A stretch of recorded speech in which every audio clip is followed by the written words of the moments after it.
Hello friends, स्वागत है आप सभी का सीबीबी का आर्ट्स क्लासेस में। बोर्ड परीक्षा 2023-24 की तैयारी दोस्तों शुरुआत हो चुकी है। आज के इस पहले क्लास में बात करेंगे हम लोग भूगोल विषय। भूगोल विषय में सबसे पहले यहाँ पे जो 2023-24 से नया सिलेबस जारी हुआ है, पहले उसको फटाफट एक बार देख लेते हैं, रफली एक नज़र सिलेबस पे। इसके बाद दोस्तों कवर करते हैं। तो देखिए यहाँ पे जो आपका पहला बुक है मानव भूगोल के मूल सिद्धांत एनसीईआरटी का, और इसमें जो चैप्टर काटे गए हैं, इसमें देखिए आपका तीसरा अध्याय और 10वां अध्याय ये हटा दिया गया है। कोविड-19 में 2 चैप्टर कटे थे जो इस बार ऐड हो चुका है। तो यहाँ पे देखा जाए कुल मिला के तो यहाँ पे जो है 2 चैप्टर हटाए गए हैं और 2 चैप्टर ऐड किए गए हैं। ये तो बात होगी दोस्तों फर्स्ट बुक का। अब जो है सेकेंड बुक में कितने चैप्टर काटे गए हैं, कितने ऐड किए गए हैं, वो भी देख लीजिए। फिर शुरुआत करते हैं सिलेबस को। दोस्तों जो सेकंड अध्याय मतलब सेकंड जो आपका बुक है वो है भारत, लोग और अर्थव्यवस्था। इसमें जो चैप्टर काटे गए हैं आप यहाँ पे दे सकते हैं। प्रवास, प्रकार, कारण और परिणाम, ये चैप्टर हटा दिया गया है। इसके बाद तीसरा जो चैप्टर है मानव विकास, ये भी हटा दिया गया है। कोविड-19 में जो है यहाँ पे भू संसाधन तथा कृषि ये कट गया था जो इस बार ऐड कर दिया गया है। कोविड-19 में जो है निर्माण उद्योग ये चैप्टर काटा गया था जो इस बार भी हटा दिया गया है। इसके बाद दोस्तों यहाँ पे देखिए परिवहन तथा संचार कोविड-19 में कटा था। अंतर्राष्ट्रीय व्यापार ये भी कटा था कोविड-19 में जो इस बार ऐड कर दिया गया है। तो कुल मिला के देखा जाए तो यहाँ पे देखिए इसमें से 3 चैप्टर जो है काटे गए हैं और 3 चैप्टर जो है इसमें ऐड किए गए हैं। तो कुल मिला के देखा जाए जो भी चैप्टर आपके ऐड किए गए हैं उनको आपको जो है अच्छे से पढ़ना है, क्योंकि कोविड-19 में काटे गए थे। तो आपको अच्छे से दोस्तों पढ़ाएंगे और अच्छे से जो है तैयारी भी करवा देंगे। शुरुआत करते हैं फर्स्ट चैप्टर से। चैप्टर शुरू करने से पहले दोस्तों थोड़ा सा भूगोल विषय के बारे में जान लीजिए। अगर आपका वाइवा जब होगा तो वाइवा में एग्जामिनर अगर आपसे पूछ ले कि भूगोल किसे कहते हैं, भूगोल से आप क्या समझते हैं, तो थोड़ा सा आप इसके बारे में बता सको। देखिए यहाँ पे भूगोल को समझने के लिए इसको मैंने 2 भागों में डिवाइड कर दिया है, भू प्लस गोल। भू का मतलब पृथ्वी और गोल एज ए गोल। तो गोल का दोस्तों यहाँ पे इंडिकेट ये नहीं है कि पृथ्वी पूरी तरह से गोल ही है। आपको बता दें, थोड़ा सा मैं आपको अच्छे समझा दूं तो देखिए जैसे ये गोला है, ठीक है, एक गोला ये है और एक गोला ए है, ठीक है, ये दोनों गोला है। गोलों को जो गोला है यहाँ पे एग्जैक्ट कोई इसका आकार नहीं है, लेकिन अगर यहाँ पे सेंटर पॉइंट में लगा दूं, बिंदु लगा दूं यहाँ पे बीच में, तो अब जो है इस जो परिभाषा है ये तो गोला है, ठीक है, लेकिन अब जो है यहाँ पे सेंटर पॉइंट लग गया है, बिंदु लग गया है, तो इसे गोला नहीं कहेंगे, इसे क्या कहेंगे, वृत्त कहेंगे। क्यों? क्योंकि अगर यहाँ से दूरी नापे सेंटर से तो ये दूरी जो है सभी का बराबर होगा, लेकिन गोला में कोई एग्जैक्ट यहाँ पे दूरी जो है नहीं है। तो दोस्तों गोला का मतलब ये होता है कि कोई उसका आकार लगभग गोला नहीं कर सकते, उसको वृत्त नहीं कर सकते हैं। तो वही चीज़ यहाँ पे है कि जो भू मतलब पृथ्वी, गोल एज ए गोल मतलब कि जो पृथ्वी है लगभग गोल माना जाता है, ठीक है। तो उसके बारे में जो अध्ययन करना है वही भूगोल कहलाता है।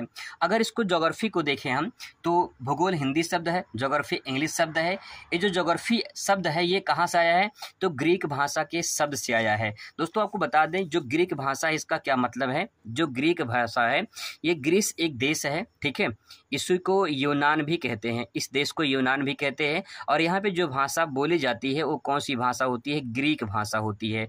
तो जो ज्योग्राफी जो शब्द है, ज्योग्राफी ये शब्द आया है कहाँ से, ग्रीक भाषा से आया है, ठीक है। तो जैसे कि भारत में सबसे ज़्यादा कौन सी भाषा बोली जाती है, हिंदी बोली जाती है, वैसे ग्रीस देश में सबसे ज़्यादा कौन सी भाषा बोली जाती है, तो ग्रीक भाषा बोली जाती है। यहाँ का जो मूल भाषा ग्रीक भाषा है, तो यही शब्द जो है यहाँ से लिया गया है और ये 2 शब्दों से मिलकर बना है, जियो प्लस ग्राफोज।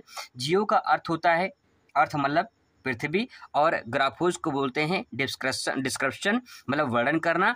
तो वर्णन किसका करना, पृथ्वी का वर्णन करना क्या कहलाता है, भूगोल कहलाता है, ठीक है। इसके बाद देखिए जो ज्योग्राफी शब्द है इसका प्रयोग सर्वप्रथम यूनानी विद्वान मतलब यूनान के रहने वाले को क्या कहते हैं, यूनानी कहते हैं। भारत में रहने वालों को क्या कहते हैं, भारतीय कहते हैं। तो ऐसे ही यूनानी विद्वान को जो है जो थे उनका क्या नाम था, एराटोस्थेनीज था। एराटोस्थेनीज ने ज्योग्राफी शब्द का सर्वप्रथम प्रयोग किया था, इसीलिए इन्हें भूगोल का जनक कहा जाता है। तो 2 सवाल बनते हैं। पहला पहला है कि भूगोल किसे कहते हैं, तो पृथ्वी का वर्णन करना भूगोल कहलाता है। इसके बाद भूगोल के जो जनक कौन है, इरोटोस्थेनीज है। ठीक है, अब इसके बाद दोस्तों छोटा सा एक परिभाषा देख लेते हैं, फिर कहानी आगे बढ़ाते हैं। परिभाषा के तौर पे देखिए यहाँ पे हार्टसोन के अनुसार एक परिभाषा है, नॉर्मल परिभाषा है। भूगोल वह अनुशासन है, पहला पॉइंट लिखा है कि भूगोल क्या है, एक अनुशासन है। अनुशासन आप जानते हैं, आपके स्कूल कॉलेज में अनुशासन अच्छे से चलता है, तो जो अनुशासन डिसिप्लिन है उसको बहुत अच्छी तरीके से फॉलो करना पड़ता है, आप सभी अच्छे जानते हैं। तो भूगोल क्या है, एक अपने आप में अनुशासन ही है। ठीक है, जो पृथ्वी तल पर एक स्थान से, पृथ्वी तल पर मतलब ये है कि जैसे कि ये पृथ्वी है, ठीक है, और ये ऊपर वाला जो भाग है इसको क्या बोलते हैं, पृथ्वी तल बोलते हैं। ठीक है, मानव जो रहता है वो कहाँ रहता है, पृथ्वी तल पे ही रहता है, तो ऊपर वाला जो भाग है पृथ्वी का वो क्या है, पृथ्वी तल है। तो पृथ्वी तल पर एक स्थान से दूसरे स्थान पर परिवर्तन, मतलब जो ये पृथ्वी है इसके जो ऊपरी तल है इस पे क्या हो रहा है, एक स्थान से दूसरे स्थान पे परिवर्तन हो रहा है। अब ये परिवर्तन क्यों हो रहा है, उसके पीछे क्या कारण है, यहाँ पे देखिए, परिवर्तनशील स्वरूपों का वर्णन। मतलब ये है दोस्तों कि अगर एक स्थान से दूसरे स्थान पर पृथ्वी के तल पर परिवर्तन हो रहा है तो उसमें परिवर्तन होने के पीछे क्या कारण है, परिवर्तन और व्याख्या। ठीक है, व्याख्या मानव संसार के रूप में करता है।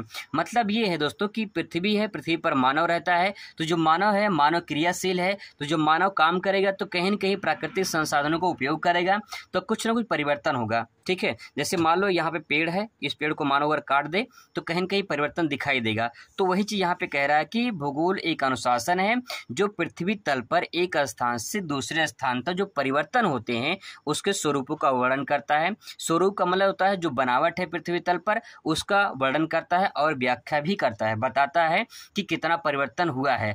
आज के डेट में देखा जाए कितना परिवर्तन हुआ है, आगे आने वाले भविष्य में कितना परिवर्तन हो सकता है, या फिर जो है बीते हुए समय में जो है कितना परिवर्तन हुआ था, क्या बदलाव हुआ था, तो मानव संसार के रूप में व्याख्या करता है। तो ये दोस्तों परिभाषा हार्टसोन के अनुसार है। इसके बाद यहाँ पे देखिए, अगर और एक परिभाषा छोटा सा देख लेते हैं, फिर इसके बाद और समझते हैं। इमैनुअल कांट के अनुसार इन्होंने कहा है कि भूगोल वह विज्ञान है जिसमें पृथ्वी के उन भागों का वर्णन किया जाता है जो मानव के निवास स्थान से है।